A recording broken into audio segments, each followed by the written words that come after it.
আসসালামু আলাইকুম। Google spreadsheet magic ট্রিক্সের প্রথম ভিডিওতে আপনাকে ওয়েলকাম করছি আমি আলী।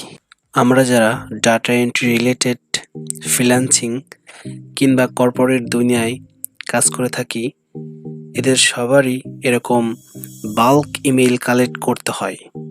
এক্ষেত্রে বেশিরভাগ ক্ষেত্রেই বিভিন্ন ইমেইল স্ক্র্যাপিং টুলস আমরা ইউজ করে থাকি। ভ্যালিড ইমেইল কালেক্টের পাশাপাশি অনেক সময় এরকম আংশিক লেখাও চলে আসে যেগুলো আদৌ ইমেইল নয়। কর্পোরেট ইমেইলগুলো বিভিন্ন ডোমেইনের হয়ে থাকে বিধায় এবং সংখ্যায় অনেক বেশি থাকে বিধায় এই গার্বেজগুলো খুঁজে বের করা খুবই কষ্টসাধ্য। আসুন এই সমস্যার একটা রিলায়েবল সলিউশন ফাইন্ড আউট করি।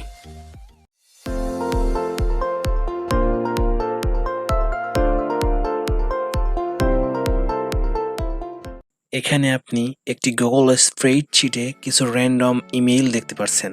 ইমেইলের সংখ্যা আরও বেশি হতে পারে, নো প্রবলেম। এখন আমরা একটি ফর্মুলা ইউজ করে কোনটা রোহিঙ্গা ইমেইল এবং কোনটা অরিজিনাল ইমেইল সেটা আইডেন্টিফাই করব। ভ্যালিড ইমেইল নামে একটা কলাম নিলাম, এখানে ফর্মুলাটা লিখব। তো ফর্মুলাটা লিখছি equal sign is email, ISEMAIL is email. এখানে ইজ ইমেইল সাজেশনে দেখাচ্ছে, এটাতে ক্লিক করলাম। দেন ইমেইলের প্রথম রোটি অর্থাৎ ওটা আমি সিলেক্ট করে দিলাম। এবার ব্র্যাকেট ক্লোজ করে ইন্টারে হিট করলাম। এবার দেখেন এখানে ট্রু লেখা উঠছে, সো আমরা বুঝতে পারলাম এই ইমেইলটি একটা ভ্যালিড অর্থাৎ ট্রু ইমেইল, এটা একটা ইমেইল অ্যাড্রেস জাস্ট। এবার এই লিটিল আইকনে ক্লিক করে ধরে রেখে নিচের দিকে টেনে আনলাম।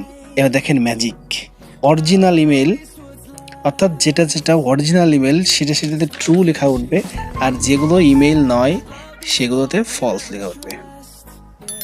কেমন লাগলো ভিডিওটা? আশা করি এক্সেপশনাল কিছু শিখতে পারবেন এই চ্যানেল থেকে বাংলাতে। So guys, hit the subscribe button below for more magic tricks and bell icon for regular update alarm.